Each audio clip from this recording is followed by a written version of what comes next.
Chase Cunningham or Dr. Chase Cunningham, or if you listen to my podcast and whatever, it's Dr. Zero Trust. I appreciate the CSA inviting for me for this. I'm going to talk to you about some of the greatest lies ever told. And this is not just cyber, but I want people to kind of wrap their head around the reality of this space. Like this is a sales and marketing space as well as a cybersecurity space. And there's some honest conversations that need to happen. Honestly, this could also be called the greatest lies never told because a lot of people don't think about stuff this way. So buckle up. Some of us might not be friends by the time this is over, but that's okay. I'd rather have the truth out there and maybe bristle some feathers than have people continually investing in things that aren't going to work for them. So bear with me. We've got enough cyber. We've solved cybersecurity. There's over 5,000 vendors in the cybersecurity space currently. As of the last bit of market analysis that I can find, I've seen 4,100, I've seen 5,000. It is one of the largest technology sectors that there is, and it has continued to grow at a CAGR every year of about 14%, and it's projected to keep doing that all the way out to 2035. The problems we're solving here, folks, are relatively finite. This is just more for the sake of more because of more. We have got enough cyber. You don't need more. You need the right stuff. You need stuff that aligns with strategy. You need to make sure that you understand the realities of the space in which you operate, and you should tailor your solutions to mitigate the threats and the realities from the adversary.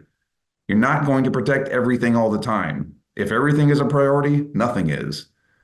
Breach is going to happen, accept it. But we do not need to continue to invest in more cyber for the sake of more. I really hope next year there's not 6,000 vendors in cyber. We need to see this number honestly starting to level off because the amount of money we're throwing into this is pretty crazy. And just to give you some scope of that, I do the research because I believe in data and numbers. If you actually look, we have, statistically speaking, over the course of the last X number of years, we have spent more in technology for cybersecurity than we have in technology to innovative solutions that will cure cancer. That's bonkers. Like that's mind-blowingly crazy if you think about it. And here's the really weird part. We expect a cure for cancer in the very near future. We don't expect a cure for cybersecurity. We need to be smarter about the way that we invest things, and we need to not follow what the market is leading us to think is the next best solution. AI, super amazing, cool, widget, bang, blah, blah, whatever. If we're not doing it smarter, we are just dumping money down the hole, and it's not going to make a difference. And again, look at this.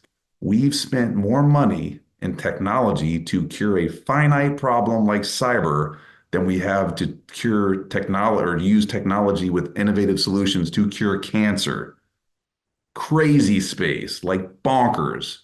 Nobody's talking about this though. This is something we need to know. This is part of the honest conversation we should be having with each other. But why does this occur? Well, marketers sell. That's what they get paid to do. And they'll sell you the next coolest, best thing that there is because that's what they're comped on. We build marketing platforms, capabilities, portfolios, vendors, solutions. All that stuff is built to promote and sell and promote and sell. And it doesn't matter if it's actually going to fix the problem. If they can market it and you'll buy it, they'll sell it. Remember this whole thing about vaping is better than cigarettes? That was cool, huh? Oh, it just turns out that there's a whole bunch of other, like bad things that show up in vapor that don't even show up in cigarettes. Oh, and if you follow the marketing stuff, they literally tried to tell us it's healthier to vape instead of smoke. And then they gave us these graphs with cool infographics and written attestations and all kinds of stuff. The point being, the marketers, they didn't even know if cigarettes were worse or better or vapes were worse or better, or whatever. Somebody came and said, I've got budget for you. We want to sell this and it needs to go in front of people. Figure out how to market it and sell it and go forth and do that. And that's exactly what they do. And it's the same thing in cybersecurity. Just because it's popular doesn't mean it fixes the problem. Just because it's cool does not mean it fixes the problem. It is marketed to us so that we will buy it because there is a market for it. That's the reality of what's going on here. If you're buying stuff just because somebody else has it or you think that it's the next best thing, you're probably wasting your time, effort, and budget. Be smarter. Experts in this space, there's a bunch of them. I was at Forrester Research, great people, smart folks, Gartner, great people, smart folks, IDC, great people, smart folks. But in reality, you should be questioning the experts. Some of those folks haven't been in the industry in decades. I'm not going to name names, but there's people that have been sitting in their ivory tower at research firms for 20 plus years. You would not buy technology from someone that was selling that stuff if they'd been out of the market for 20 plus years, but you're going to let them advise you on what to do with your security tech and stack and portfolio. Doesn't that seem like it's kind of questionable? Oh, and by the way, those businesses on the left there or right or whatever way you're looking at this, they're a money-making organization. They do that so that they can make money. Therefore, there has to be some tie in there that would cause potentially some questionable things to happen depending on how they do their analysis. Does this mean they're all inherently corrupt? No. Does this mean that the people that are there don't do good work and don't deserve some credit for the innovations and thinking that they get or put out in the market? No. Should you question those folks and should you understand and keep in the back of your mind that it's a multi-million-dollar a year business? Absolutely. This follows along with the whole marketing thing. Think about it. Question the experts because guess what? Experts have been peddling us crap that will kill you for a long time because they got paid to do so. If you're not old enough to know this, like I saw some of this when I was a kid to a bit of a degree. Luckily, I was born after most of this, but doctors smoke Camels more than any cigarette. Viceroys filter the smoke. As your dentist, I would recommend Viceroys. You could remove some words there and say cyber and security and marketing, and that would be the current space that we operate in today. There's experts that are peddling solutions that are paid by people to peddle those solutions, and they're coming across as the people that will tell you the way to take care of the problem. They'll literally sell you stuff that would make it worse because of the marketing and the budget and the research and the business that's behind this stuff. Know this. It is the truth. And if you don't think that's real, like seriously, look at what's going on with some of these companies like Gartner. I can say this out loud, 5,000 plus acronyms and terms. It's their third edition. This is from the year 2000. If you've ever wanted to basically prove that the experts are creating stuff for the sake of creating stuff, there you go. If you're looking for the origin of acronym soup, it's Gartner. And they're doing it because there's a market, there's business drivers, there's needs there. It's going to continue on. Again, this doesn't mean that the people there are inherently bad or their research is inherently flawed or whatever else. Gartner, don't send me hate mail. The reality of it is, though, there is a market for this stuff. And as long as the market exists and people can make money in it, there will be more. Doesn't mean that more fixes the problem. It takes time to learn. It takes time to adapt. It takes time to understand. But in this space, we move very, very fast. We see new stuff. We try new things. New innovations occur all the time. We just go, go, go, go, go. And this is very much like what sugar was a long time ago. A long time ago, sugar was a key part of your diet. Sugar was something that everyone was supposed to have. It's actually going to keep you slim and trim and give you an energy lift too. That was back in the 40s and 50s, but it worked for a long time. This campaign ran for like 20 something years. And guess what? Over time, we learned sugar in large amounts ain't good for you. It causes prediabetes and obesity and those things over time. And we have an epidemic of prediabetes and diabetes and obesity now because of the fact that we've been peddled sugar by organizations for so long that it's become a staple of our diet. Does this sound familiar to anybody in the cybersecurity space? We haven't taken the time to actually back up and go, you know what? What is really going to hurt us in the long term? What's going to benefit us? And where is there a need to kind of go, I don't know if this is going to play out the way that it should. Nope, we just keep going, well, I need more. I don't care what the affect is. I need the effect right now. That's what goes on. And again, you've got the market drivers coming behind this. Don't keep taking 3 spoonfuls of sugar when you don't need it. It's going to make you sick eventually. Technology in this space is not necessarily solving our problems. If you remember the CrowdStrike outage, it's huge. And if you want to know the scale of that problem, well, Think about what happened on 9/11. That's what the airspace over the United States looked like on 9/11. Pretty crazy, right? Guess what? This is what the airspace looked like during the July IT outage of CrowdStrike. Pretty crazy. Point being, this is huge. Something is not right in this market when there's that much technology sprawl going on, that much monopolization, that much particular impact from a singular technology provider to shut down the airspace over the United States at a scale that has only been seen when there was a terrorist attack that killed 4,000 plus people. That's crazy. How is this working? How is this the thing? How do we have to pull 40,000 servers to go off and update systems? This is not the way that it's supposed to work.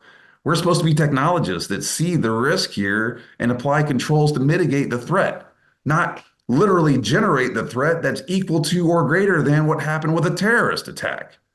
And just so that we're clear, when you're thinking about operating systems and endpoint security and whatever else, if it touches the kernel, guess what?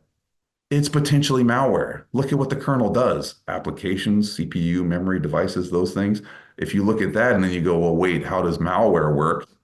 Guess what? Malware does the same thing. It works through the kernel. It works through devices. It works through application. It sits there kind of like middleware, et cetera. If you can get to the kernel, you're the malware. It doesn't take much to make something good bad. And this is what goes wrong with these systems is we push them everywhere. We continue to roll out. We don't check for patches, upgrades, updates, whatever. And we wind up with an IT outage that causes the entire flight space over the US to get shut down. We're not doing better. We're just evolving off of the same crap we had in the past, sucking down more sugar and thinking that it's going to get to the next step. And as long as the marketing engine keeps turning stuff out, here we are. We're still doing the same thing. FUD is very prominent in this space. FUD sells. FUD has been used by De Beers for a long time to sell diamonds, right? But FUD is also basically not really as scary as we think it is. Most people are scared of great white sharks because they're big and scary and there's been a lot of FUD around them. In reality, we should be scared of mosquitoes that carry diseases that will kill you.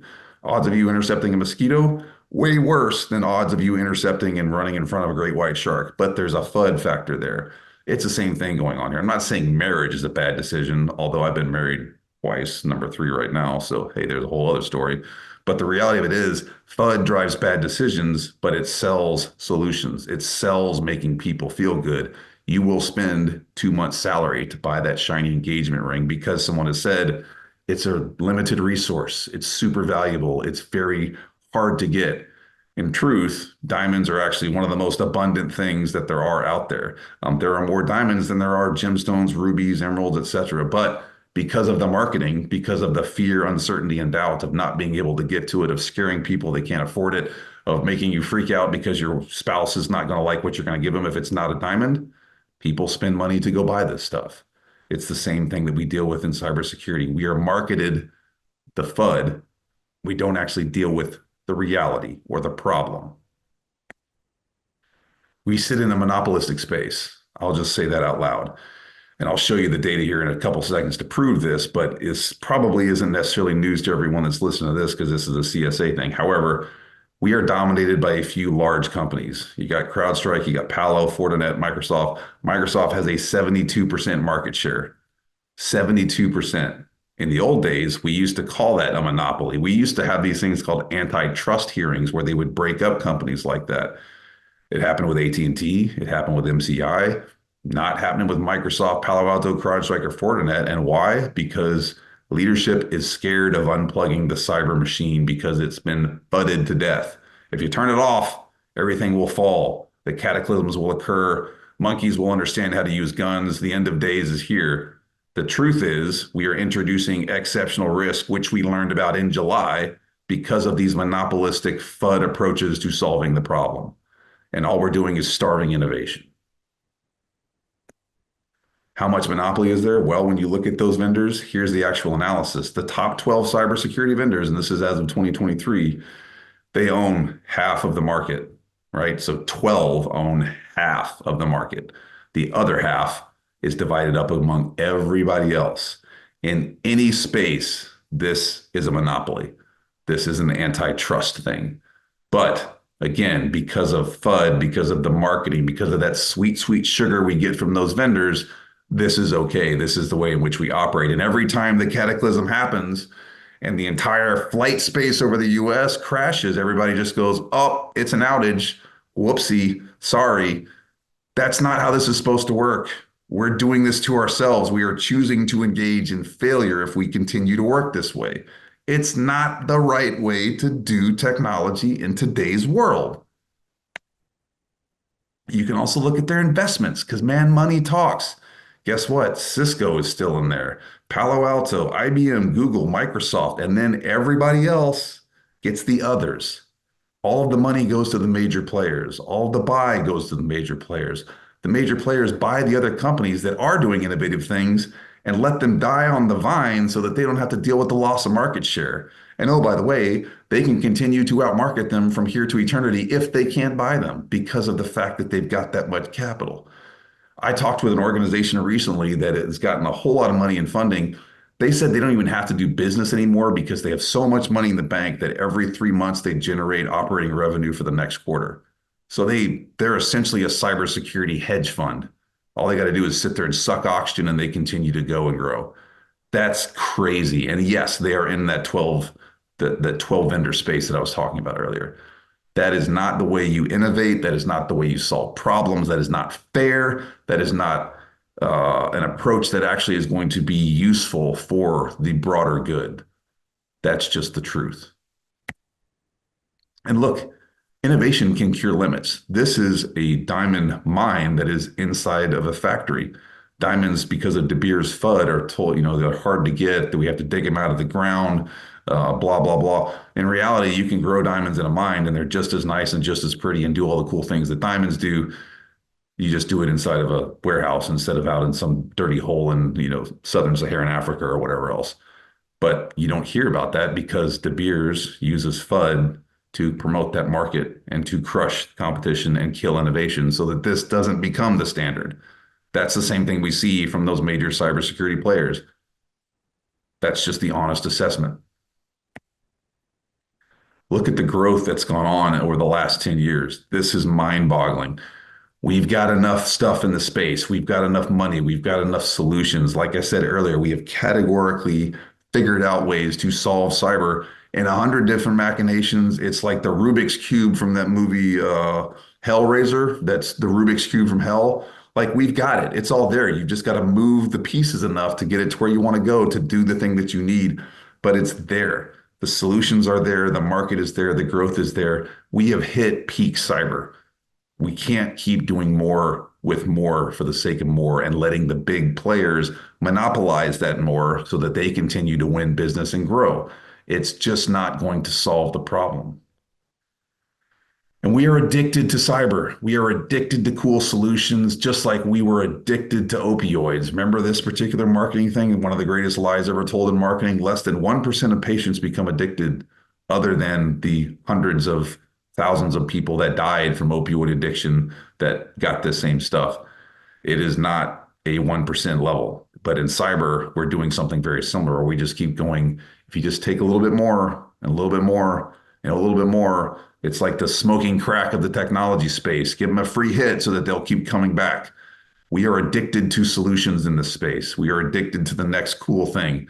We are just looking for whatever the next thing is. It's not actually stepping back and going categorically, strategically, intelligently based on data. Where are there issues? What controls can I apply? Where can I fix this? When we're at RSA and all these other events and we see the markets and we see the big flashing lights and the cool giveaways and et cetera, we are hooked on that addiction to the interesting stuff and the cool new things to come. We're just taking little bitty licks off that opioid pill, hoping that we don't get hooked. The truth is we already are. Certifications are not fixing anything either. We have lots of new certifications. Look at how many CSSPs we have now. Look at how many CompTIA Security Plus people. It continues to go up and up and up, but certifications are not fixing the problem, just like compliance is not fixing the problem. If you're compliant, doesn't mean you're secure. If you're certified, doesn't mean you know anything in cybersecurity space. I used to have alphabet soup behind my name when I came out of the military because it's how I thought I could actually be of value. Turns out they were just a bunch of things. They're on my wall now. They, I don't know, collect dust and make it look like I'm not as dumb as I am. The truth of the matter is, all those certifications aren't fixing the problem, but they're a great space for us to continually dump money into. So we have a lot of certified people that aren't doing things to fix the problem, and people that aren't in our industry that don't even know about how to fix cyber are certified. And look, it's easy to manipulate certifications. This is FDA certifications for organic food that were found out to be false. Literally, the FDA was duped into issuing certificates to organizations that had organic food, most of which in these two particular cases was grown in a place where no one would ever touch food. Like it was one step above a septic tank, but they were certified organic. We see that in the same space. And all it takes is the right organization with the right amount of money, the right marketing to get in front of the right people, and you can create a certification. I'm not saying all certs are BS. I'm not saying all certs have no value. I'm just saying be aware that just because someone has alphabet soup behind their name doesn't necessarily mean that they're going to help you fix the problem. We need more people who are not built on certs to help solve this problem the right way. We need people outside of the market that will come in and help us solve the problem. If you're looking for the certified unicorns in cyber, they're already taken. You won't find them. Think of people outside of the bounds of the space in which we've created to get more people. I just show this because this is the court case that came from that thing, the Truly Organic. They shenanigan their way through the entire FDA process. They got their stuff certified, their people certified. And even when the FDA told them, like, we don't know if this is really organic, they just kept on sending certifications and licenses to say that we are. And it wound up making a lot of people sick. Kind of sounds familiar to me if I think about it.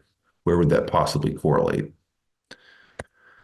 And look, in reality, the last couple things that I think you need to know that aren't lies, that are the truth, is cybersecurity is fundamentally about making sure that people operate securely online. I believe that in a digital world, every person has a fundamental human right to operate as securely as possible, and no one should die from a cybersecurity or ransomware attack. However, last year in the US, there was about 70 people that died because of ransomware attacks on hospitals. Cybersecurity is a kinetic effect that is real and is going to cause loss of life. We are seeing an increase in hospitals being attacked. We are seeing an increase in manipulation of narratives in the global space. We are seeing political fallout, those types of things. Cybersecurity is the bridge between espionage and kinetic conflict. If you don't believe me, look what Russia did to Ukraine and Estonia. Look at what's going on with Hezbollah and Israel and Iran. Cyber is everywhere. Cyber is part of everything. Cyber is kinetic. And if you think any other way, you're wrong. The truth of the matter is, the reality of the space is, cybersecurity is key and core to our future. And if we are not thinking about it from the perspective of how do we operate as securely as possible based on reality and the threat which we face, we will continue to fail. And that is not a place we want to be. I don't ever want to be anywhere where I'm responsible for people dying because someone got infected from a ransomware system that included a phishing link. But all of those technology solutions were probably sold to them to stop that very thing from happening via really cool marketing and certified experts and blah, blah, blah, blah, blah. The narrative, the lies continue to grow and grow and grow. The last thing that you need to know is there's only one magic quadrant that really matters. You want to be intelligent people, right? Benefiting others and benefiting yourselves. Don't be bottom left. Don't be a sucker. Don't be a loser. Don't be someone that believes everything is put in front of them. Don't believe somebody that takes all the stuff from the experts. Because like I said, doctors used to sell you cigarettes. People think sugar is going to give you the energy boost you need, whatever. Cyber will do the same thing. This is a space that is full of money, full of innovators, full of VCs, full of solutions, blah, blah, blah, all those things. And they will sell it to you time and time again. There are great lies that have occurred. The truth of the matter is we have to be smart about it. We have to understand what's going on. We have to speak truth to power. And we have to know at the end of the day, strategy, execution, innovation, that's where we begin to win this war. My name is Chase Cunningham. That's Dr. Cunningham if you're going to come at me about this thing. But I hope you took something away from this. And I hope you don't buy into some of those lies that are sold to you.